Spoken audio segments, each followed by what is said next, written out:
Ang daming problema. Paano kaya ako papayat? Subukan mo na 3 hanggang 4 na oras ang huling kain mo bago ka matulog. Tama. It will burn fats. Ito pa, pag ikaw ay hindi ka agad nahiga, 3 oras pagkatapos mong kumain tsaka ka nahiga, alam mo ba na mawawala ang iyong laki ng tiyan?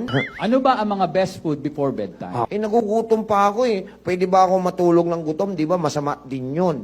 Kasi kailangan nyo mag-digest. Meron tayo mga best food na pwede nyong banatan bago kayo talaga matulog. Number 1! Pinene. Ayan, pwede po kayong kumain ng saging. Number 2! Kiwi. Prutas yun. Prutas. Oo. Okay. Next. Nuts. Pero dapat almond nuts. Huwag masyado sa gabi. Tapos hot Hot milk. milk. Yan, pwede rin yan.